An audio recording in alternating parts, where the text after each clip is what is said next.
Meus irmãos, graça e paz a todos.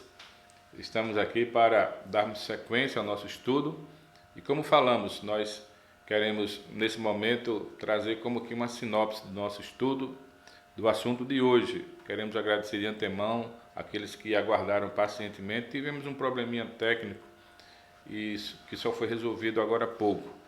Mas nós não queríamos que você dormisse hoje sem ter o acesso a esse conteúdo do estudo. Então nós vamos trazer como já falamos, né? Vamos trazer apenas como que uma sinopse, uma síntese do estudo. E na próxima quinta-feira, com a graça de Deus, a gente vai falar de forma mais ampla sobre o assunto. Vamos orar? Senhor, te agradecemos por essa oportunidade de compartilharmos a tua palavra e rogamos que o teu Santo Espírito esteja nos guiando, ó Deus, nas escrituras sagradas. Vem, ó Deus, falar aos nossos corações e nos edificar espiritualmente. Assim te pedimos em nome de Jesus. Amém. Nós iremos ver hoje sobre as implicações práticas da doutrina da eleição.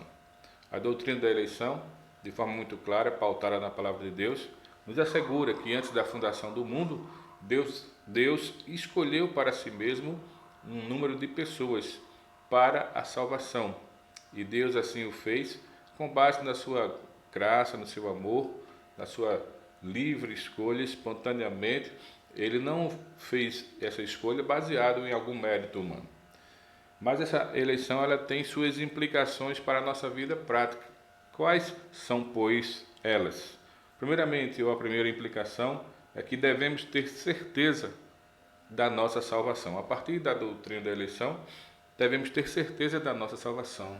Ou seja, se eu tenho a certeza, a convicção de que de fato já nasci de novo, sou uma nova criatura em Cristo Jesus, o Espírito Santo já habita em mim, então com certeza, se isso é verdade sobre mim, com certeza é porque lá, antes da fundação do mundo, Deus já havia me escolhido para Ele mesmo.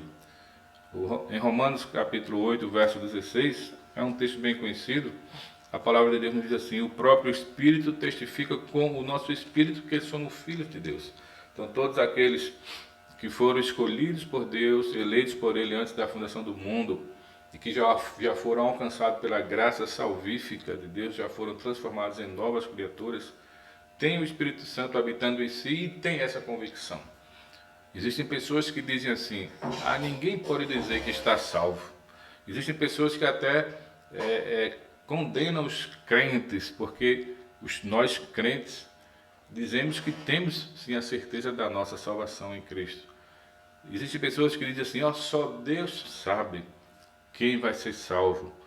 Olha, a Bíblia claramente nos diz que o Espírito Santo nos testifica com o nosso Espírito que somos filhos de Deus. Então essa certeza da nossa salvação em Cristo, esse conforto que essa doutrina nos traz para a nossa alma, e isso tem tudo a ver com a doutrina da eleição. A segunda implicação prática, irmãos, quanto a esta doutrina, a doutrina da eleição, é que devemos louvar e agradecer a Deus por termos sido eleitos ou escolhidos por Ele em Cristo antes da fundação do mundo. Devemos louvar e agradecer a Deus, porque isso não dependeu de nós, como já temos dito aqui, massificado. A escolha que Deus fez não foi com base em algum mérito nosso, em alguma boa obra nossa, em quem sabe no fato de nós correspondermos à mensagem do Evangelho. Então não foi nada disso, não dependeu da gente, não é mérito nosso, é só de Deus. Então devemos louvar a Deus, viver louvando a Deus e agradecendo a Deus por isso, pela nossa eleição. Se nós olharmos para a Epístola aos Efésios, capítulo 1, versos 5 e 6, dizem assim: nos predestinou para Ele, para a adoção de filhos, por meio de Jesus Cristo, segundo o beneplácito de sua vontade, para louvor da glória de sua graça, que Ele nos concedeu gratuitamente no amado. Nos fala sobre eleição, predestinação, e fala sobre para o louvor da sua graça, ou da sua glória. Ainda no verso 12 desse primeiro capítulo de Efésios, a palavra de Deus nos diz: a fim de sermos para louvor da sua glória, nós, os que de antemão esperamos em Cristo. Então o louvor a Deus como forma de gratidão a Deus pelo fato dele ter nos escolhido para Ele mesmo antes da fundação do mundo, deve estar presente constantemente em nossas vidas. Em 1 Tessalonicenses, capítulo 1, verso 2 e 4, o apóstolo Paulo falando, ainda na parte introdutória da carta aos irmãos ali de Tessalônica, o apóstolo Paulo, vendo neles um bom testemunho cristão, e isso era uma prova da eleição deles, o apóstolo Paulo diz assim, vou ler o verso 2 e o verso 4. Damos sempre graças a Deus por todos vós, mencionando-vos em nossas orações. E o verso 4, reconhecendo, irmãos amados de Deus, a vossa eleição. Então o apóstolo Paulo viu na vida daqueles irmãos o amor, a fé, a esperança, a firmeza deles em Cristo. E ele deixa claro que isto é prova da eleição daqueles irmãos. E ele diz assim, damos sempre graças a Deus. Né? Porque, de fato, ele estava vendo, constatando que aqueles irmãos eram, de fato, irmãos eleitos, escolhidos por Deus, antes da fundação do mundo. E a gratidão estava presente aí. Na segunda epístola do apóstolo Paulo, aqueles mesmos irmãos, 2 Tessalonicenses, capítulo 2, verso 13, ele nos diz assim, entretanto, devemos sempre dar graças a Deus por vós. Então, a gratidão está aqui presente novamente. Irmãos amados pelo Senhor, porque Deus vos escolheu desde o princípio para a salvação. Então, ele novamente está dando graças a Deus por aqueles irmãos serem escolhidos, eleitos por Deus para a vida eterna. Então, essa é a segunda implicação prática, irmãos. Os eleitos de Deus, predestinados por Deus para a vida eterna, devem viver louvando e agradecendo a Deus por esta eleição. A terceira implicação prática dessa doutrina é que devemos procurar viver em santidade de vida aqui na terra, andando de forma irrepreensível. Perceba que existem algumas pessoas que dizem assim, então se eu sou um predestinado para a salvação, se uma vez salvo para sempre, então eu vou viver ao meu bel prazer. Porque na verdade, segundo essa doutrina, no final eu serei salvo de qualquer forma, porque sou um escolhido para a salvação, porque fui predestinado para isso.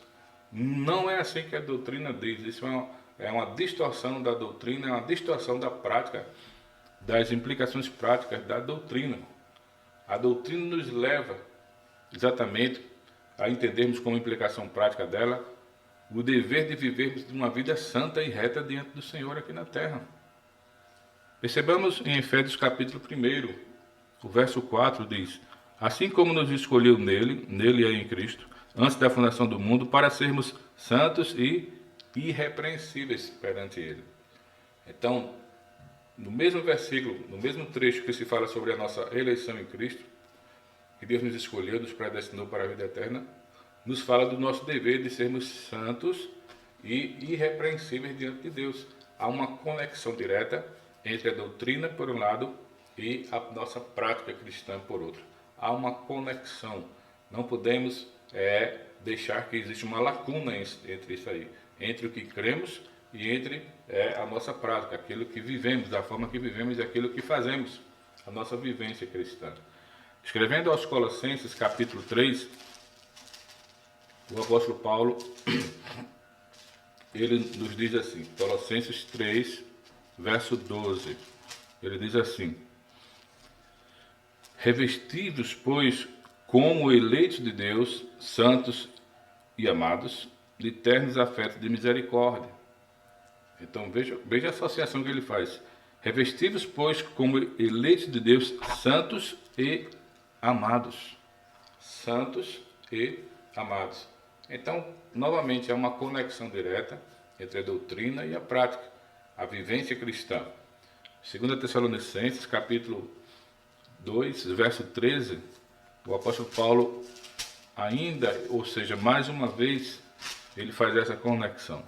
2 Tessalonicenses 2,13, nos diz assim a palavra do Senhor. Entretanto, devemos sempre dar graças a Deus por vós, irmãos amados pelo Senhor, porque Deus vos escolheu desde o princípio para a salvação pela santificação do Espírito e fé na verdade. O Pai nos escolheu, o Filho veio, morreu ali na cruz para verter o seu sangue e nos salvar, e o Espírito Santo é quem nos converteu e nos convenceu do pecado, da justiça e do juízo. E a partir do momento da nossa conversão, o Espírito Santo passou a habitar em nós. Ele é o Espírito santificador. Então ele santifica os eleitos. O Espírito Santo não apenas converte os eleitos, mas os santifica em todos os seus dias de vida aqui na terra, após a sua conversão. Então jamais podemos deixar uma lacuna entre a doutrina da eleição, predestinação e uma vida de santificação na prática. Tá certo, irmãos? Então essa é uma outra implicação prática. A Bíblia nos diz que o justo não tem prazer no pecado. Então se eu já nasci de novo, aquele que já nasceu de novo, ele jamais vai ter prazer em voltar às práticas antigas de sua vida antes de ter conhecido a Cristo, de forma nenhuma. Irmãos, para concluirmos por hoje, nós estamos aqui apenas trazendo um resumo, né, do conteúdo de hoje. E repetindo, na próxima quinta, se Deus quiser, com a graça de Deus, estaremos trazendo esse mesmo conteúdo, mas de forma mais ampla. Temos algumas coisas a mais a dizer. Mas concluindo por hoje, uma quarta implicação prática dessa doutrina é o dever que nós temos de compreender que essa doutrina, ela nos incentiva, ela serve para nós de incentivo à obra da evangelização. Por que dizemos isto aqui? Porque existem algumas pessoas que pensam assim: bom, se Deus escolheu alguns para a vida eterna, então no tempo certo Deus vai salvá-los, sem precisar da nossa ajuda. Uma resposta semelhante a essa foi dada ao missionário William Carey, há alguns séculos atrás, quando ele expressou diante da liderança da igreja na época o desejo de evangelizar os pagãos. Uma resposta parecida com essa foi-lhe dada, quem sabe por uma má compreensão da parte prática da doutrina da eleição. Mas devemos nos lembrar que o Deus que escolheu, que elegeu alguns para a vida eterna antes da fundação do mundo, é esse mesmo Deus que também determinou os meios pelos quais os eleitos chegariam à salvação. E um dos meios é a pregação da palavra, e isso através da igreja, da instrumentalidade da igreja do Senhor Jesus, que somos nós. Então, meus amados irmãos, nós devemos ir pregar a palavra, evangelizar, tendo a certeza de que no meio daquela multidão que vai ouvir a palavra de Deus, alguns são escolhidos por Deus para a vida eterna, e estes vão exatamente aceitar a pregação da palavra, aceitar o evangelho, a mensagem do evangelho, e se entregar ao Senhor Jesus Cristo com certeza.